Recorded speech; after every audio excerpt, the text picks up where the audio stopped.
안녕하세요. 오늘은 북한 보위부에 체포되어 고통을 받은 김미선 씨를 모셨습니다. 해산에서의 살부터 조사기관에 끌려가게 된 과정에서 북한의 보위부와 남한의 국정원의 조사 과정에서 어떤 비교가 되셨나요? 네, 말씀드리겠습니다. 쉽지 않은 이야기지만 누군가는 들어야 한다고 생각해요. 저는 북한 해산에서 생계를 위해 중국에 갔다가 북송되어 해산보위부에서 한 달 넘게 물고문, 구타, 수면 박탈, 모욕을 당하며 반역자로 취급받았습니다. 그러나 탈출 끝에 한국에 도착한 뒤 국정원 조사 과정에서 따뜻한 인사, 배려, 휴식 권유, 위로와 존중을 받으며 사람으로 회복되는 경험을 하게 되었습니다.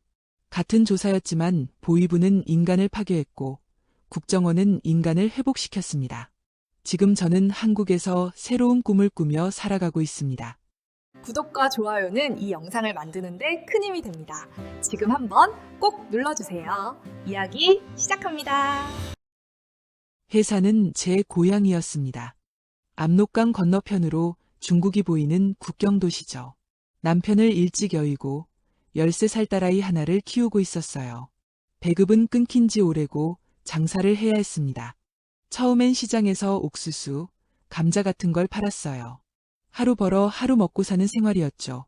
그런데 2016년 겨울 장사도 안 되고 딸아이가 학교에서 돌아와서는 배고프다고 울면서 잠들 때가 많았습니다. 그때 제 마음이 무너졌어요. 어느 날은 혜진이가 엄마, 우리 언제 쌀밥 먹어요? 라고 물었어요. 그 아이는 쌀밥을 먹어본 적이 거의 없었거든요. 항상 옥수수죽이나 감자만 먹었으니까. 그 질문을 듣는 순간 엄마로서 너무 부끄러웠어요. 친구가 말하길 중국에 가서 한 달만 일하면 딸아이 1년 먹을 식량을 벌 수 있다고 했어요. 불법이란 걸 알았지만 엄마로서 선택의 여지가 없었습니다. 혜진이가 영양실조로 쓰러질까봐 그게 더 무서웠어요. 2017년 3월이었어요. 압록강이 얼어있을 때였죠. 브로커에게 북한 돈으로 50만 원을 주고 밤에 강을 건넜습니다. 얼음이 깨질까 봐 무서웠어요. 하지만 딸아이 생각하면서 걸었습니다. 중국에 도착해서 연변의 한 식당에서 설거지와 청소를 했어요. 주인은 조선족이었고 불법 체류자인 걸 알면서도 일을 시켰죠. 하루 12시간 일하고 한 달에 중국 돈으로 2,000위안을 받기로 했습니다. 북한 돈으로 치면 엄청난 돈이었어요.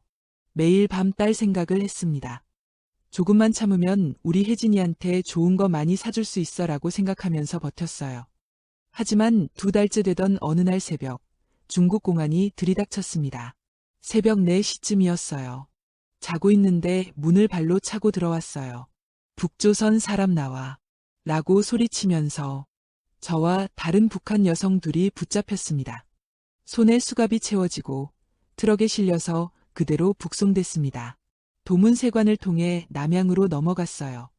그곳에서 북한 국경경비대가 우리를 받았죠. 그들의 표정이 마치 사냥감을 본 듯한 눈빛이었어요. 처음엔 국경경비대 보안서로 갔습니다. 거기서 기본적인 신문을 받았어요. 중국에서 누굴 만났나? 교회 갔나? 한국 사람 만났나? 같은 질문들이었죠. 저는 아니라고 그냥 돈 벌러 갔다고 했습니다. 그런데 사흘 후에 보위부 사람들이 왔어요. 검은색 승합차를 타고 온 2명의 남자였습니다. 그들이 저를 보더니 차에 태웠어요. 해산 보위부로 간다고 했죠. 국경경비대는 그래도 사람 취급을 해줬어요. 하지만 보위부는 완전히 달랐습니다. 보위부는 국가안전보위부의 줄임말로 정치범이나 반역자를 다루는 곳입니다. 일단 그곳에 끌려가면 사람이 아니에요. 그냥 취조 대상일 뿐이죠. 나중에 알았는데 제가 중국에서 일하던 식당 주인이 남조선 사람들과 거래를 했었대요. 그래서 저도 한국 사람을 만났을 거라고 의심한 거죠. 전 그런 거 전혀 몰랐는데 말이에요. 했습니다. 해산 보위부 지하 취조실로 끌려갔습니다. 작은 방이었어요. 창문도 없고 형광등 하나만 깜박거리는 그 안에는 책상 하나, 의자 2개, 그리고 벽에 매달린 철봉이 있었어요. 나중에 알았지만 사람을 매달아 놓는 거였습니다. 취조관 2명이 들어왔어요. 한 명은 40대 정도의 남자, 또 한 명은 30대 여자였습니다. 남자가 책상을 쾅 치면서 소리쳤죠. 이 반역자야. 남조선 놈들 만났지? 저는 계속 아니라고 했어요. 정말 몰랐으니까요. 하지만 그들은 믿지 않았습니다. 첫날부터 구타가 시작됐어요. 남자 취조관이 주먹으로 제 얼굴을 때렸고 발로 배를 찼습니다. 실토해. 누구를 만났어. 계속 소리치면서요. 저는 바닥에 쓰러졌어요. 입에서 피가 났고 갈비뼈가 부러진 것 같았습니다. 그런데 더 무서운 건 그들의 눈빛이었어요. 아무런 감정이 없었습니다. 마치 기계처럼 말이에요. 여자 취조관이 더 잔인했어요. 남자는 그래도 주먹과 발로 때렸는데 여자는 도구를 사용했어요. 나무 몽둥이였어요. 손가락 굵기 정도의 그걸로 제 발바닥을 때렸습니다. 발바닥 고문이라고 하더라고요. 처음엔 아팠지만 나중엔 발바닥 살이 터지고 피가 나면서 감각이 없어졌어요. 그 여자 취조관이 웃으면서 말했어요. 이제 못 걷겠네. 어차피 너 같은 반역자는 다시 걸을 일도 없어. 이틀째 되던 날 그들이 저를 벽에 있던 철봉에 매달았어요. 손목에 밧줄을 묶고 철봉에 걸어서 발이 바닥에서 떨어지게 한 거죠. 제 체중이 전부 어깨와 팔에 실리니까 말로 표현할 수 없는 고통이었어요. 시계가 없어서 정확히는 모르겠지만 최소 2에서 3시간은 된 것 같아요. 중간에 의식을 잃었다 깨어났는데 여전히 매달려 있더라고요. 그때 남자 취조관이 와서 제 얼굴에 물을 끼얹었어요. 일어나. 아직 안 끝났어. 소리치면서요. 저는 그때 죽고 싶었어요. 정말로요. 하지만 죽을 수 없었어요. 제 머릿속에 혜진이 얼굴이 계속 떠올랐거든요. 엄마가 여기서 죽으면 혜진이는 어떻게 되지? 반역자의 딸로 평생 살아야 해. 그 생각이 저를 붙잡아줬습니다. 나흘째 되던 날이었어요. 제가 계속 모른다, 안 만났다고 하니까 그들이 다른 방법을 쓰기 시작했죠. 물고문이었습니다. 저를 바닥에 눕히고 판자 같은 걸 다리 위에 올렸어요. 그리고 2명이 그 판자 위에 올라섰습니다. 다리뼈가 부러질 것 같았어요. 소리를 지르니까 입에 헝겊을 물렸어요.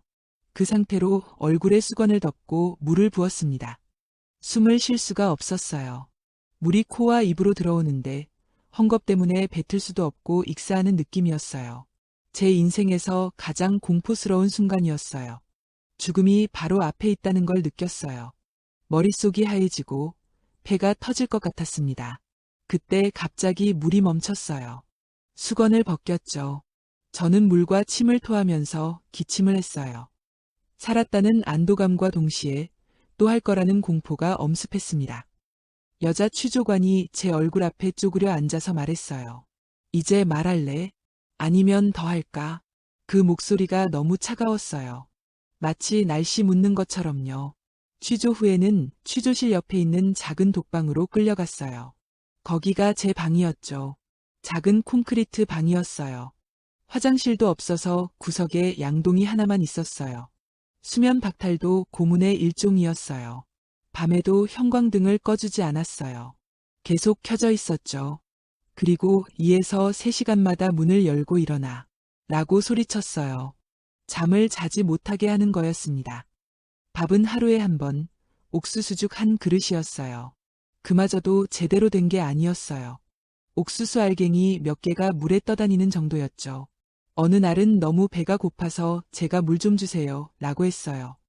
그랬더니 취조관이 양동이에 있던 제 오물을 가리키면서 저거 마셔라고 했어요. 그게 보위부예요. 거기선 우리가 사람이 아니었어요. 동물보다 못한 취급을 받았죠. 또 다른 고문도 있었어요. 쥐 고문이라고요. 독방에 쥐를 풀어놓는 거예요. 그 좁은 공간에 쥐 서너 마리를 넣고 문을 잠가버리는 거죠. 배고픈 쥐들이 제 발을 물어뜯었어요. 저는 소리를 지르면서 쥐를 쫓았지만 어디 갈 데도 없었어요. 그 공포는 지금도 악몽으로 나와요. 독방 복도에는 제 말고도 5명 정도가 더 있었어요. 밤에 비명소리가 들렸어요. 남자 목소리, 여자 목소리가요. 어느 날은 옆방에서 젊은 여자가 살려주세요. 제발요. 라고 울부짖는 소리가 들렸어요. 그 다음 날부터 그 방에서 소리가 안 들렸어요. 무슨 일이 있었는지 모르지만 좋은 일은 아니었을 거예요.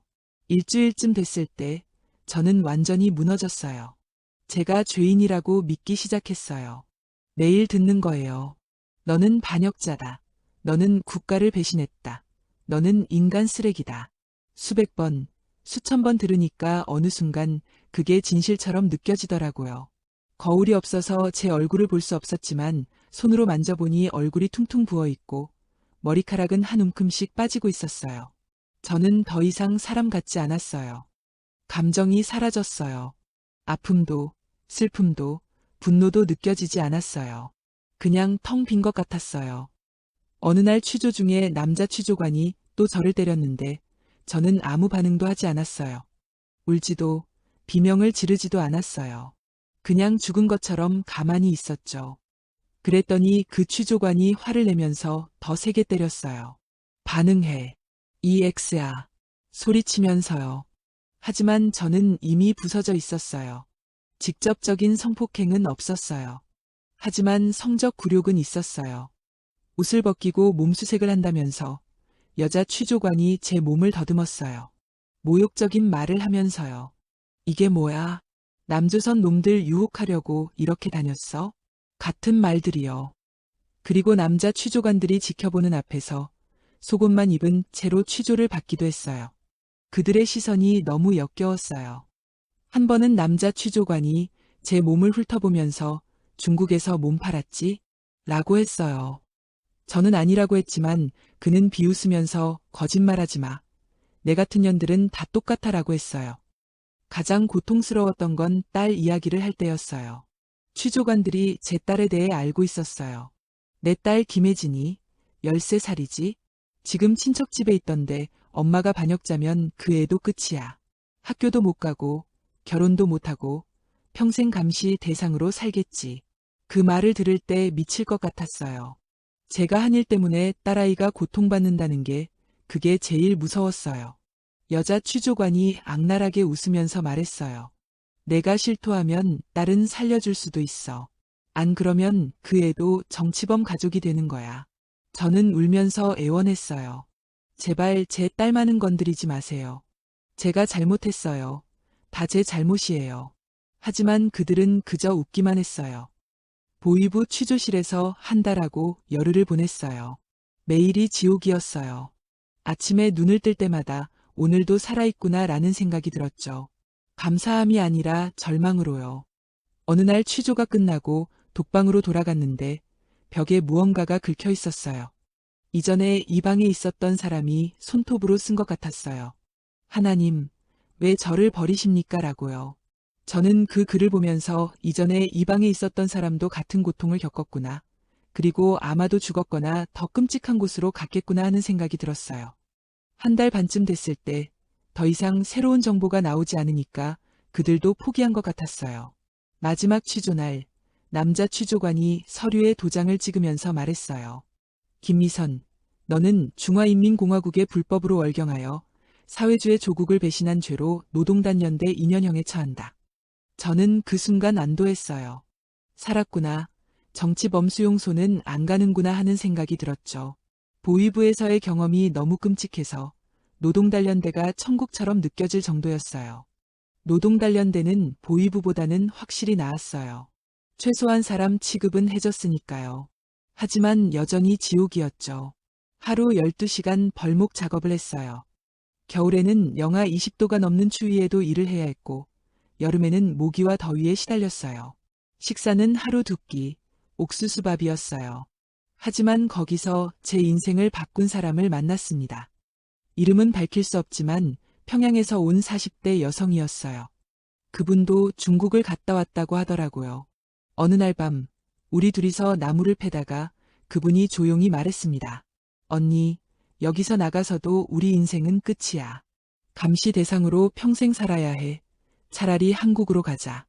처음엔 미친 소리라고 생각했죠. 하지만 그분 말이 맞았어요. 그분이 말했어요. 언니, 보위부에서 당한 거 생각해봐. 우린 이미 낙인이 찍혔어. 앞으로도 계속 감시받고 차별받고 인간 이하로 살아야 해. 우리 자식들도 마찬가지야. 그런데 한국에 가면 사람답게 살 수 있대. 일주일 동안 고민했어요. 잡히면 정치범수용소, 아니 그보다 더한 곳으로 갈 수도 있었으니까요. 하지만 딸을 생각했어요. 혜진이가 앞으로 평생 반역자의 딸로 살아야 한다는 게 견딜 수 없었어요. 그 아이는 아무 잘못도 없는데 제 죄 때문에 인생이 망가지는 거잖아요. 그래서 결심했어요. 목숨을 걸고서라도 딸과 함께 한국으로 가자고요. 2018년 12월에 출소했어요. 2년 만에 딸을 만났죠. 혜진이는 많이 말랐더라고요. 키는 컸는데 살이 하나도 없었어요. 딸을 안았을 때 혜진이가 울면서 말했어요. 엄마, 학교에서 애들이 날 따돌려요. 반역자 딸이래요. 그 말을 듣는 순간 제 결심이 확고해졌어요. 이 아이를 이 지옥에서 꺼내야 한다고요. 그날 밤 조용히 말했어요. 혜진아, 엄마 믿고 따라올 수 있어? 우리 남쪽으로 가자. 배고프지 않고 사람들이 우릴 따돌리지 않는 곳으로. 15살 된 딸이 고개를 끄덕였어요. 엄마, 어디든 따라갈게요. 여기보단 나을 거예요. 2019년 1월 초 다시 압록강을 건넜습니다. 이번엔 더 신중했어요. 믿을 만한 브로커를 찾았고 돈도 더 많이 준비했죠. 강을 건널 때 혜진이 손을 꽉 잡고 있었어요. 이번이 마지막이야. 잡히면 우린 둘 다 죽는 거야 라는 생각에 온몸이 떨렸어요. 중국에서 한 달을 숨어 지냈어요. 브로커의 안가에서 혜진이와 둘이 매일 기도했어요. 북한에선 종교가 금지돼서 기도하는 법도 몰랐지만 그냥 마음속으로 제발 살려주세요 라고 빌었죠. 한 달 후 브로커가 우리를 트럭에 숨겨서 남쪽으로 이동시켰어요. 라오스를 거쳐 태국까지 그 과정이 2주 정도 걸렸어요. 트럭 안은 숨막히게 더웠어요. 물도 충분하지 않았고 화장실도 갈 수 없었죠. 혜진이가 중간에 쓰러질 뻔했는데 제가 계속 물을 나눠주고 손을 잡아주면서 버텼어요. 태국에 도착했을 때 우린 둘 다 해골처럼 말라 있었어요. 하지만 살아 있었죠. 한국 대사관에 도움을 요청했어요. 그리고 마침내 2019년 3월 15일 인천공항에 도착했어요. 비행기에서 내릴 때 혜진이가 제 손을 잡고 말했어요. 엄마, 우리 진짜 살았어요. 저는 딸을 꽉 안으면서 말했죠. 그래, 혜진아, 우리 살았어. 이제 새로운 인생이야. 한국에 도착하고 가장 먼저 간 곳은 국가정보원이었어요. 모든 탈북자는 거기서 조사를 받아야 한다고 하더라고요. 솔직히 너무 무서웠어요. 조사, 신문, 이런 단어를 들었을 때 보위부가 떠올랐거든요. 그 악몽이 다시 시작되는 건가 하는 두려움이 밀려왔습니다. 차를 타고 가는 내내 몸이 떨렸어요. 혜진이도 제 손을 꽉 잡고 있었고요. 저는 속으로 계속 기도했습니다. 제발 보위부 같지 않기를. 조사관이 의자를 권하면서 말했어요. 편하게 앉으세요. 물 드릴까요? 아니면 커피. 혜진 양은 주스 드실래요? 저는 믿을 수가 없었어요. 보위부에서는 물 한 모금도 애원해야 받을 수 있었는데 여기선 커피를 권하다니요. 혜진이가 조심스럽게 주스요 라고 말했어요. 조사관이 냉장고에서 오렌지 주스를 꺼내서 따뜻하게 웃으면서 건네줬어요. 많이 마셔요. 더 필요하면 언제든지 말하고요. 조사관이 앉으면서 말했어요. 미선 씨, 혜진 양, 여기가 처음이라 긴장되시죠? 괜찮아요. 우리는 두 분을 의심하거나 신문하려는 게 아니에요. 그분이 부드럽게 설명해줬어요. 지금부터 몇 가지 질문을 드릴 거예요. 이건 미선 씨를 의심해서가 아니라 대한민국 국민으로서 보호받기 위한 절차입니다. 북한에 남아있는 가족들의 안전도 고려해야 하고 두 분이 안전하게 정착할 수 있도록 도와드려야 하거든요. 그뿐만이 아니었어요. 조사관이 서류를 꺼내면서 말했어요. 혹시 질문이 너무 힘들거나 대답하기 어려우시면 언제든지 말씀하세요. 쉬어가면서 해도 괜찮습니다. 여기는 안전한 곳이에요. 안전한 곳이라는 말을 들었을 때 3년 만에 처음으로 안전하다는 느낌을 받았어요. 조사 내용은 보위부에서 받았던 질문들과 비슷했어요. 탈북 동기, 경로, 중국에서 만난 사람들에 대한 것이었죠. 하지만 분위기가 완전히 달랐습니다. 보위부에서는 누굴 만났어? 실토해.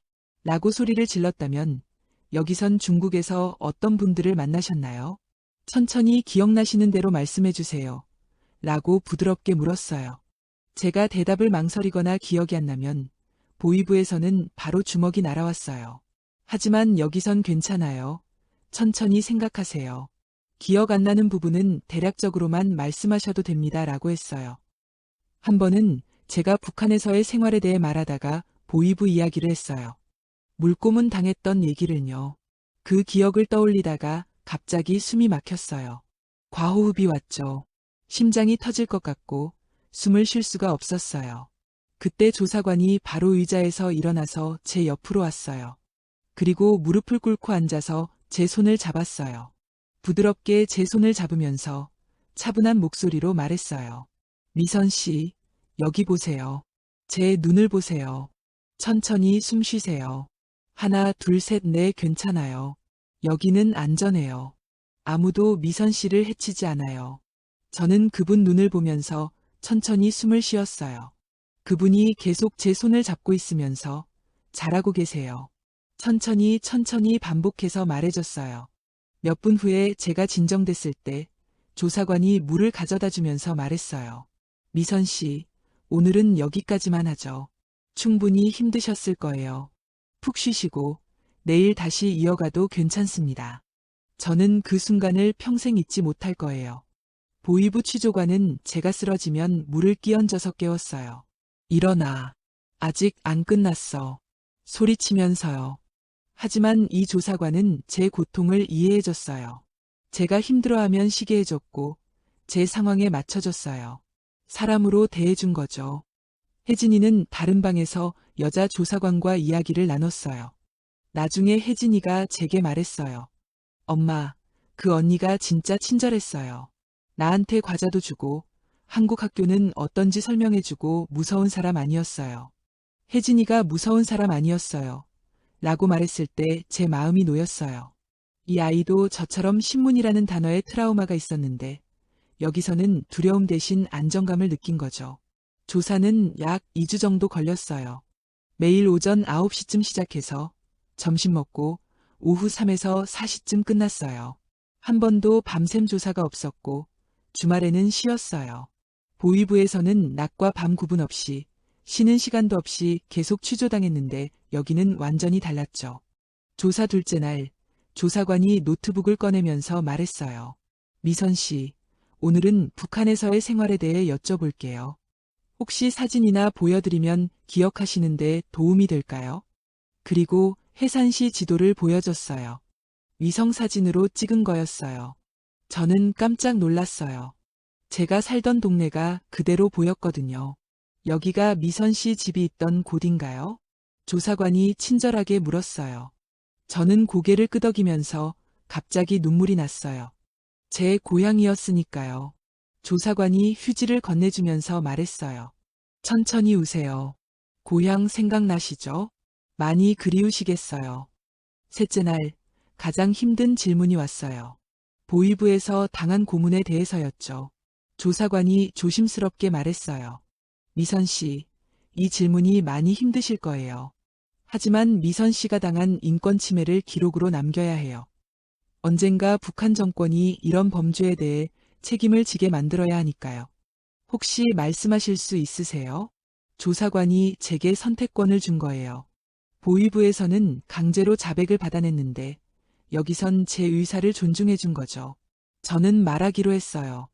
제가 당한 고통을 세상에 알려야 한다고 생각했으니까요.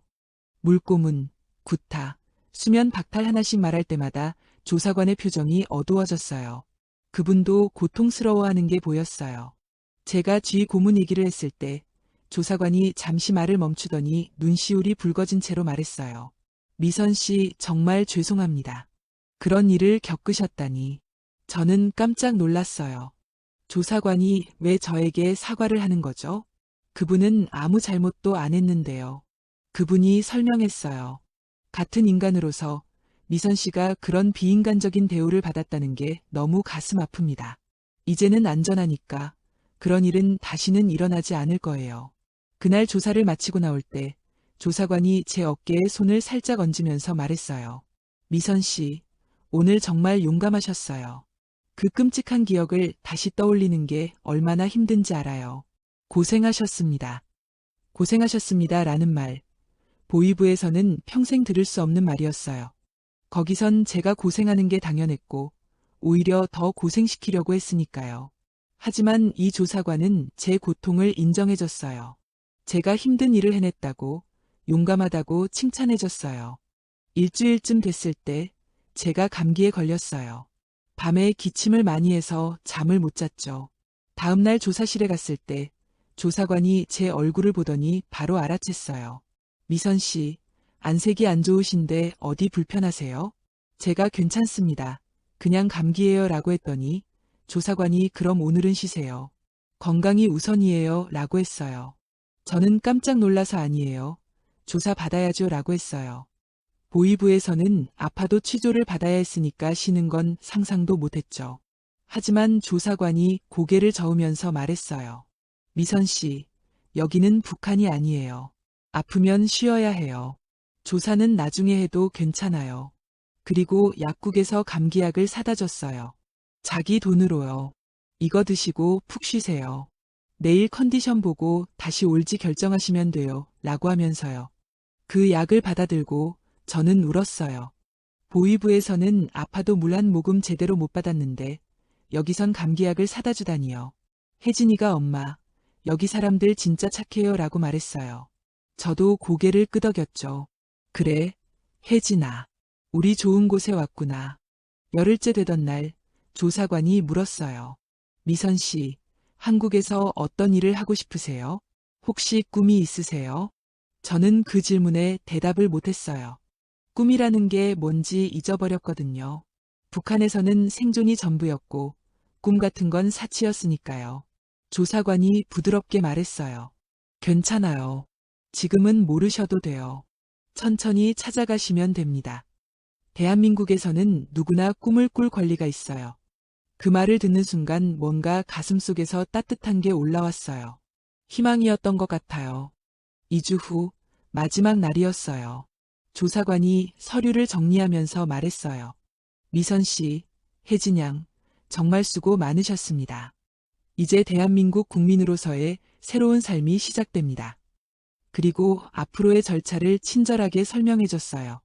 하나원에서 3개월 정착 교육을 받고 집도 지원받고 취업 교육도 받을 수 있다고요. 그런데 조사관이 서랍에서 흰 봉투 하나를 꺼냈어요. 미선 씨, 이건 제가 개인적으로 준비한 거예요. 봉투를 건네받아 열어보니 손편지가 들어있었어요. 그리고 작은 상자 하나가 함께 있었어요. 편지에는 이렇게 쓰여 있었어요. 미선 씨, 이 나라에 오신 것을 진심으로 환영합니다. 미선 씨가 겪으신 고통을 생각하면 가슴이 아픕니다. 하지만 그 모든 고통을 이겨내고 여기까지 오신 미선 씨는 정말 용감한 분입니다. 앞으로 힘든 일도 있겠지만 이 나라에는 미선 씨를 응원하는 사람들이 많다는 것을 기억해 주세요. 혜진 양이 건강하게 자라서 좋은 사람이 되길 바랍니다. 미선 씨와 혜진 양의 새로운 시작을 진심으로 응원합니다. 상자를 열어보니 예쁜 머리핀 하나가 들어있었어요. 작은 쪽지에 이렇게 써 있더라고요. 제 딸이 혜진 양 나이 때 좋아하던 머리핀입니다. 혜진 양도 좋아했으면 좋겠네요. 혜진이가 그 머리핀을 보고 울었어요. 엄마, 이 아저씨는 날 진짜 사람으로 본 거야. 내가 좋아할 만한 걸 생각해 준 거잖아. 저는 그 자리에서 울면서 조사관님께 말했어요. 선생님, 정말 감사합니다. 조사관이 저를 일으켜 세우면서 말했어요. 미선 씨, 고개 숙이지 마세요. 여기는 북한이 아니에요. 대한민국에서는 아무도 고개 숙일 필요 없어요. 미선 씨는 이제 자유로운 대한민국 국민이에요. 그 순간 3년 만에 처음으로 제가 사람이라는 걸 느꼈어요. 보위부에서는 저를 동물처럼 대했어요. 때리고, 굶기고, 모욕하면서 제가 사람이 아니라는 걸 계속 각인시켰죠. 하지만 이 조사관은 저를 한 명의 인간으로, 엄마로 존중해줬어요. 제 고통을 함께 느껴주고, 제 용기를 인정해주고, 제 미래를 응원해줬어요. 그게 저를 다시 사람으로 만들어줬습니다.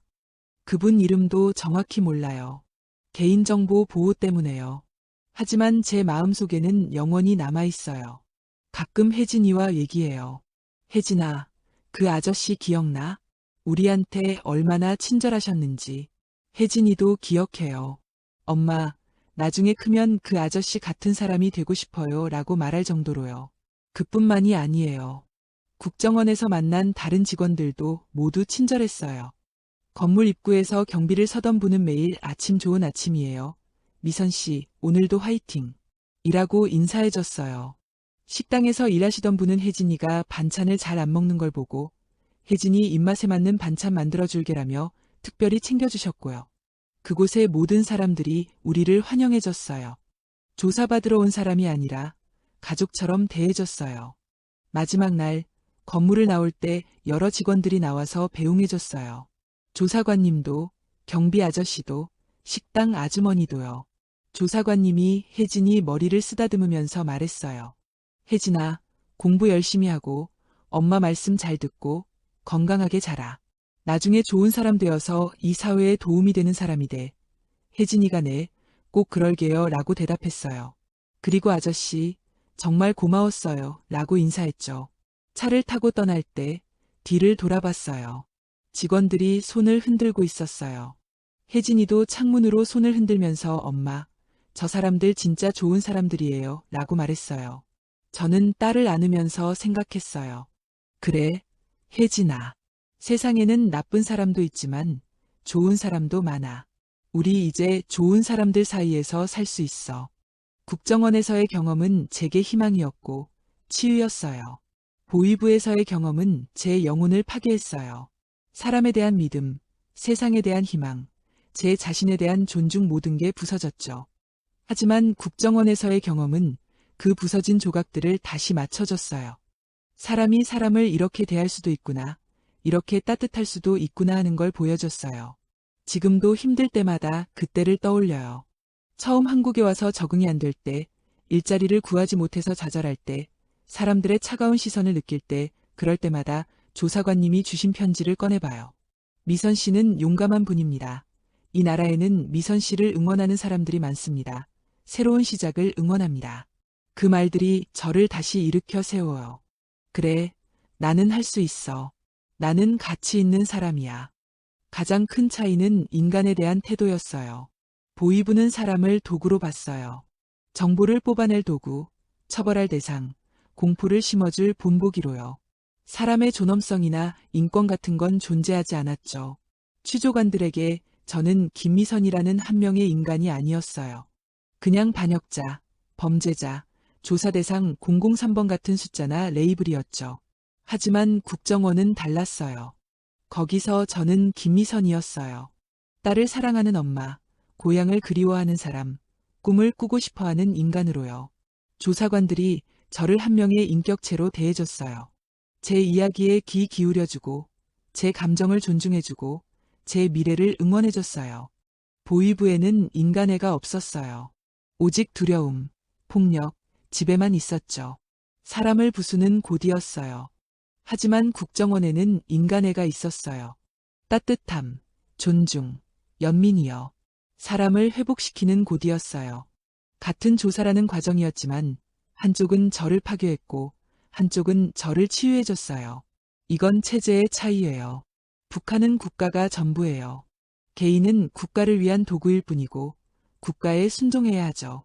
그래서 보위부도 그렇게 작동하는 거예요. 개인의 고통은 중요하지 않아요. 하지만 한국은 사람이 중심이에요. 국가가 사람을 위해 존재하는 거죠. 그래서 국정원도 탈북민을 보호해야 할 사람으로 보는 거예요. 그 차이가 모든 걸 만들어요. 지금은 정말 행복해요. 처음 몇 년은 힘들었어요. 한국 말투도 다르고 문화도 다르고 뭐 하나 쉬운 게 없었죠. 일자리 구하는 것도 어려웠고 사람들의 편견도 있었고요. 하지만 포기하지 않았어요. 하나원에서 배운 것들을 기억하면서 천천히 적응해 나갔죠. 지금은 요양원에서 일해요. 요양보호사예요. 노인분들을 돌보는 일이죠. 처음엔 다른 일을 하려고 했어요. 하지만 일이 제게 맞더라고요. 누군가를 돌보는 일, 위로하는 일이요. 제가 받았던 따뜻함을 다른 사람들에게 돌려주는 느낌이에요. 요양원에 계신 할머니 한 분이 제가 탈북민인 걸 아세요. 처음엔 북한에서 왔어. 힘들었겠네 라고 하시더니 어느 날 제 손을 꽉 잡으시면서 말씀하셨어요. 미선아, 내가 여기까지 온 게 얼마나 대단한 일인지 아니? 너는 용감한 사람이야. 이 나라에 와줘서 고마워. 그 말을 들었을 때 제가 여기 존재하는 게 의미 있다는 걸 느꼈어요. 혜진이는 지금 대학교 1학년이에요. 사회복지학과를 다녀요. 처음엔 고등학교 적응이 힘들었어요. 북한식 교육밖에 못 받아서 수학, 영어가 너무 어려웠죠. 친구들도 처음엔 혜진이를 이상하게 봤고요. 하지만 혜진이가 포기하지 않았어요. 방과 후에 따로 공부하고 선생님들한테 도움받고 정말 열심히 했어요. 혜진이가 제게 말했어요. 엄마, 나 나중에 국정원 조사관 아저씨 같은 사람이 되고 싶어. 힘든 사람들 도와주는 사람이요. 그래서 사회복지를 선택했대요. 탈북민들을 돕거나 어려운 사람들을 돕는 일을 하고 싶다고요. 제 딸이 국정원에서 받은 따뜻함을 기억하고 있어요. 그리고 그 따뜻함을 다른 사람들에게 전하고 싶어 해요. 혜진이는 지금도 특별한 날이면 조사관님이 주신 머리핀을 하고 나가요. 그럴 때마다 말해요. 엄마, 나도 나중에 저 아저씨처럼 누군가에게 따뜻한 사람이 될 거야. 어제 혜진이가 과제로 쓴 에세이를 보여줬어요. 제목이 2개의 신문실이었어요. 북한 보위부와 한국 국정원에서의 경험을 비교한 글이었죠. 마지막 문장이 이랬어요. 같은 조사였지만 한쪽은 인간을 파괴하고 한쪽은 인간을 회복시켰다. 이것이 바로 자유민주주의와 독재의 차이다. 나는 자유민주주의 대한민국에서 태어나지는 못했지만 이곳에서 새로운 삶을 시작할 수 있어서 감사하다. 혜진이가 말했어요. 엄마, 엄마가 목숨 걸고 날 데리고 온 덕분에 나는 이렇게 꿈을 꿀 수 있어. 고마워. 제가 견딘 모든 고통이 그 순간 같이 있어졌어요. 이 이야기가 당신의 마음 어딘가에 작은 흔적이라도 남았다면 그것만으로 저는 충분히 행복합니다. 하지만 더 많은 마음들에게 이 이야기가 닿을 수 있도록 당신의 구독과 좋아요가 저에게는 아주 큰 힘이 됩니다. 함께 걸어주셔서 감사합니다.